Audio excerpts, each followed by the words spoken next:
Good evening, everyone. Thank you for coming to our new premises, Ramadan Kareem. It's a privilege to be hosting you. You've just seen the film regarding what the forum does.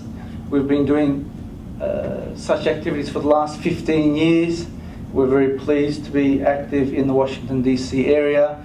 This year we're going to break last year's record of 27 iftars. This year we've organised 45, which I think, if you do the maths, is difficult, isn't it, in 30 days? But there are ways around it that we've been able to work out. We'll share with you our secret. And as a first for this year, I think it's historic in the Washington, D.C. area, possibly in America, we're organising a very large Suhoor program. You may have received that invitation. I think we're pretty much all full. We're even forming a waiting list of the people. And that's very surprising and very pleasing for us that particularly non-Muslims are willing to get up and to share in our Suhoor meal in 2014 with us. So welcome. I thank each and every one of you for attending. We hope to continue the dialogue, of course, beyond Ramadan. The essence of what the Rumi Forum does is dialogue, amongst numerous other things, but that's a core value for us. Again, Ramadan Kareem, and have a lovely evening.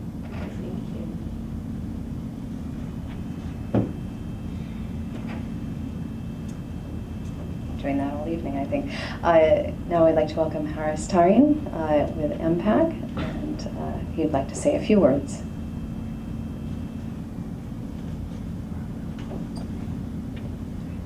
Good evening, everyone. Assalamu alaikum.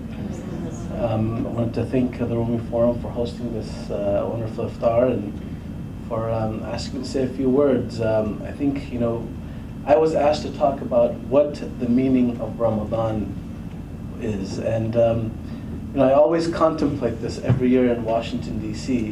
of what does Ramadan actually mean, other than 45 iftars in 30 days, and iftar hopping, maybe multiple iftars each night, and the gluttony, the food that comes along with the month. I think for me, and I think for a lot of American Muslims around this country, Ramadan means two things. Ramadan means, first, a very spiritual and direct connection to God. That this is a month where we take a step back from everything that we're kind of engaged in on a daily basis, and remember a higher purpose that each one of us is created for.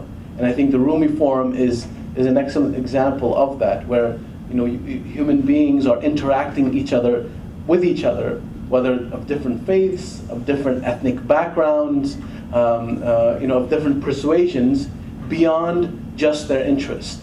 It's to create understanding. It's for a higher purpose. It's to create a better world, to create a society where people are able to engage with each other in a more substantive and beyond just the interests that each one of us individually and as a community have. So, number one, Ramadan is about that connection, that spirituality, and each individual's journey and connection to God. And number two, Ramadan for all of us is about community building, and what the video talked about, the Rumi Forum talked about, community building. It's not a coincidence that every single night there are community iftars. There are people coming together to really understand each other, to know each other, to engage each other. And I think historically Ramadan has been about that, those two things.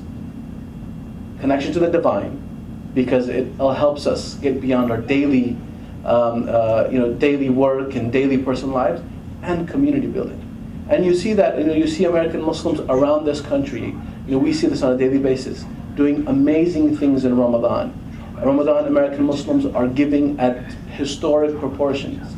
Every single mosque that you go to, there is not only food and sustenance provided to communities, but charity given on a level that does not happen every other day of the year. There are food banks that are open in Ramadan. There are community clinics that are open in Ramadan. There are food pantries in a lot of communities and mosques that take place in Ramadan, but that because of the spirit of community building, of giving to the other and giving to those around us.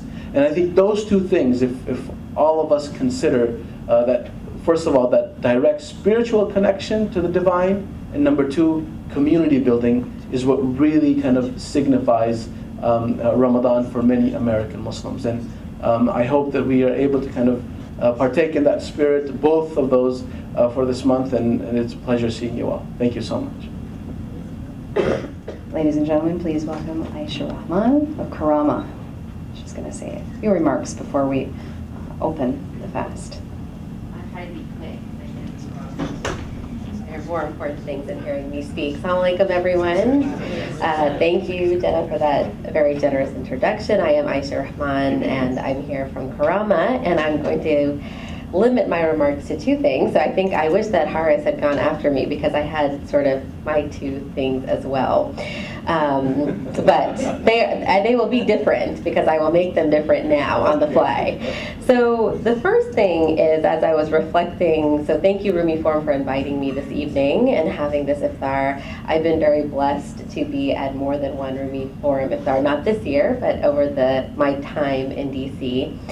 And I'm going to tell you something about Rumi Forum. First, I'm going to say that the Rumi Forum stands for Dialogue and Education, as does Karama. And when I'm here, I feel very much at home. I feel that we have similar missions. I feel like our work is very tied, and I think that it's nice to have allies and people that are working within this community that believe in doing this engagement with working with the Muslim community and coming from an Islamic perspective to educate and create dialogue.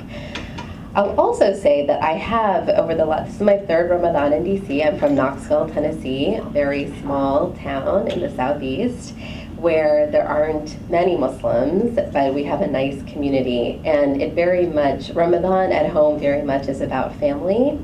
And it's about spirituality and individual spirituality, but also becoming close to your family, and you want to be at home, and you want to pray at home and be with your family and your close friends, and that's community engagement, which is very different than community engagement in DC. And I wonder is that really, which do I really like? And is community engagement at home with my family and my close friends what it's all about, or is it going to more public iftars, engaging with the non-Muslim community, talking about Ramadan, doing outreach, but also still holding to what is in our faith tradition?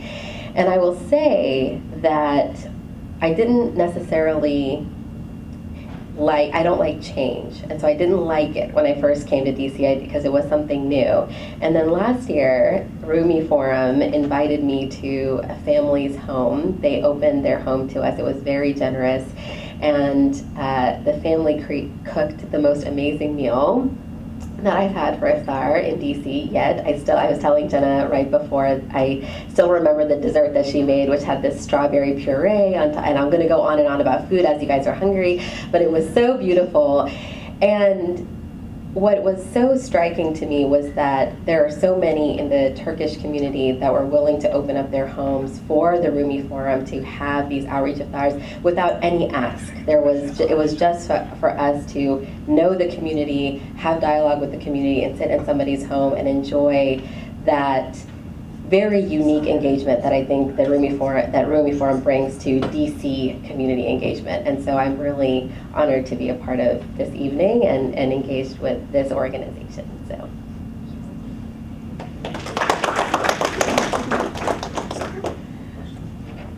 Thanks so much, Aisha and Haris, for your remarks. Now, I believe we will hear the azan. Allahu Akbar, Allahu Akbar. I would like to introduce Melody Fox Ahmed. She is Program Director at the Berkeley Center at Georgetown University.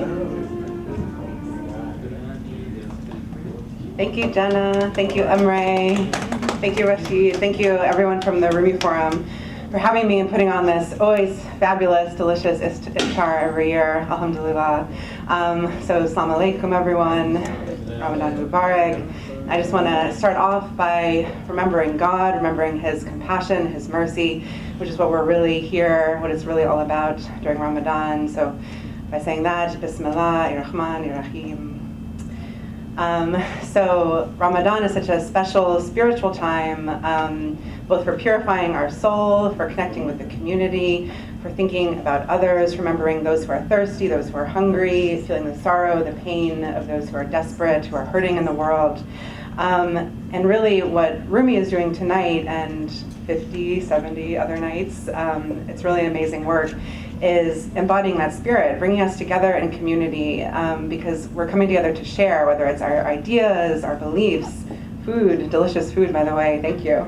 That's really what Ramadan is all about to me, as Haris and Aisha so eloquently said about community. So coming together, getting to know each other. I've already met so many wonderful people at my table who we have so much in common with that we didn't even know. We've got a whole bunch of Pakistanis and honorary Pakistanis at our table. I count myself as an honorary Pakistani. My husband over there, Umar, is Pakistani. And I am an American Muslim. And another great thing that I love about Rumi is look at this room. It's really bringing the diversity of American Islam all together. We have such diversity of perspectives and viewpoints and experience. It's really wonderful to get to know each other and hear what everyone is working on. What Aisha is working on is wonderful with Karama. We have Sister Aisha Asma from Muslimat al-Nisa here. I'll have to thank her in person for her work, and just so many other wonderful people in the room. So I was really happy to hear Haris and Aisha's remarks before. A lot of what I was going to say was following that. So I think I'll just take it to another personal step. Speaking as a woman and really thinking about this idea of family, what Aisha was talking about, Ramadan has always been a really personally, spiritually fulfilling time for me, both with my family and with my community, but especially with my family. That's where I really learned about Islam, where I really felt connected to the tradition, connected to the community. This year and last year, I haven't been fasting the traditional way because while being pregnant, while having a baby, while nursing, I've been exempt from the requirement of fasting, which even though fasting is very hard, very challenging, especially in these hot summer months, it's so spiritually rewarding. It's such a special, unique time in your life. You look forward to it. That's something that, as somebody who's new to Islam, really amazed me, just how this time of year could just enliven you and shock you into action and remind you about all that needed to be done in the world. So I've really been reflecting a lot. Since I'm not fasting traditionally, I've been feeling the need to be much more spiritually connected to the world around me. I've been reflecting on this one quote from the Holy Quran, which I'll share. The month of Ramadan is that in which was revealed the Quran, a guidance for the people, and clear proofs of guidance and criterion. So whoever sights the new moon of the month, let him fast, and whoever is ill or on a journey, then an equal number of other days. Allah intends for you ease and does not intend for you hardship, and wants for you to complete the period and to glorify Allah for that to which He has guided you, and perhaps you will be grateful then. So I think this is such a powerful quote because it really resonates just with me as an ordinary person, an ordinary woman, an ordinary, really anyone. The Quran is so sensible, so realistic. It doesn't want religion to be a hardship. It doesn't want faith to be a hardship. Ramadan is not supposed to be a hardship or a burden. It's supposed to be a time of celebration and joy. That's been very meaningful to me. If you're a nursing mother, if you're traveling, think of the soccer players in the World Cup. You don't have to fast. You can do good works later. You can give charities, zakat. You can fast later. You're supposed to make it up later. I think every sip of water that I take during the day, I'm remembering even more those who don't have that water, the migrant children who are crossing Latin America trying to find a better life in the US, those who are suffering in the Middle East, suffering in Syria and in Turkey, in Israel and Palestine, and just remembering their sorrow and their pain. So I know that we're all thinking of them, we're all with them together, and I just hope that the spirit of compassion and love and community that's motivating, connecting everyone in this room tonight continues to help us make the world a better place together. So in that spirit, Ramadan Mubarak, thank you for having me, and I wish you all a blessed rest of the month and look forward to speaking more with you. Take care.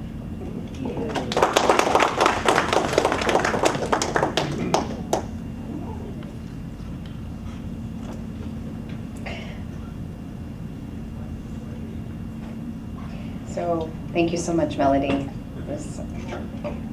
very touching to hear your story and all the stories this evening, getting to know one another at the iftar table.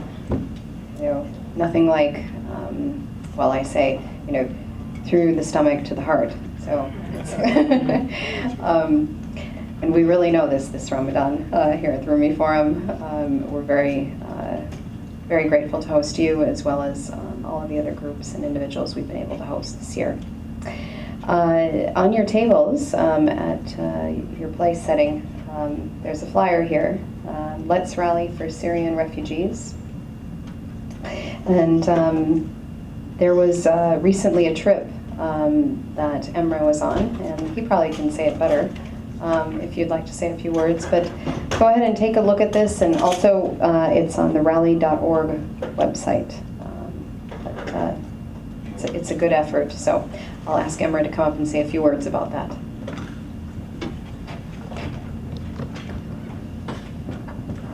Normally I was going to suggest that it's self-explanatory. Of course, it's fundraising, it's Ramadan. Every Ramadan and really beyond, Muslims are asked to dig deep and play their part either through zakat or sadaqah or fitrah. But I had the privilege. I came back second day of Ramadan. I was on the road for about 50 days. And at my age, it feels maybe like 150. I don't know. I sense I'm getting older when I travel. But I had the privilege of doing about 4 trips with kind of VIP policy people here in DC. Of the 4 trips, 2 of them ended up going to Kilis, which is the border town, the border province in Turkey to Syria. So we had both the privilege, but at the same time it was a very humbling experience to see the refugees, particularly those that I kind of classified as non-government refugees. These are refugees that aren't in the government camps. There's about 300,000 refugees, and the Turkish government in that regard is doing well.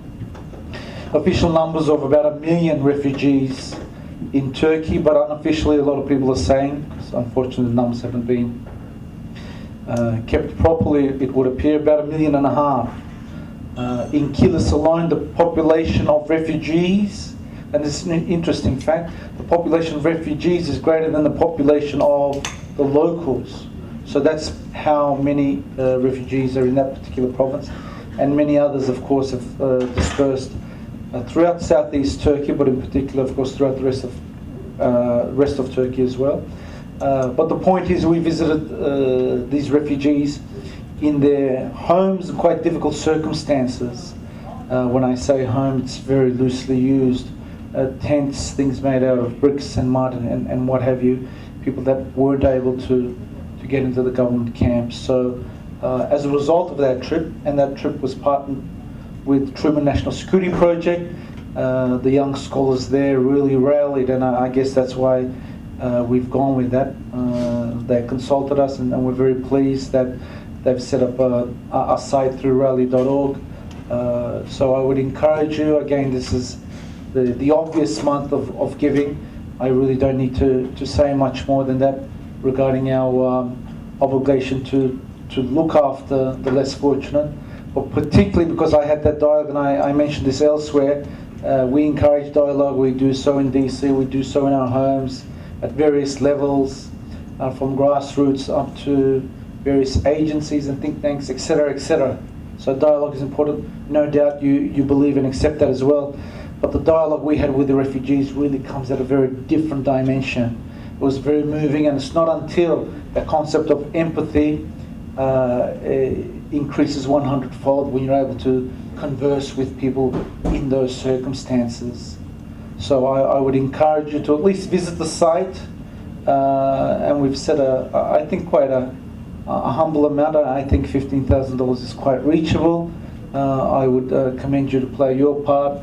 I know there are many opportunities to give, but at the very least consider, and you're going to see on that site some of the interviews that our American friends did with the refugees, and we had a very good translator telling their all, giving their heart to the discussion. So it's quite moving. And if you have the opportunity to leave DC and the United States to visit such locations, I would encourage you, because this is another different dialogue that really needs to be had to be able to dialogue with people in dire circumstances. Again, brings oneself down to earth a little bit. So I really wasn't going to say anything, but again, I remember the flyer. It is Ramadan. I would ask you wholeheartedly to consider that. Thank you again, and thank you for coming this evening. I hope you've enjoyed the food. There is still more, so please help yourselves. And until next time, inshallah, assalamu alaikum. Have a lovely evening.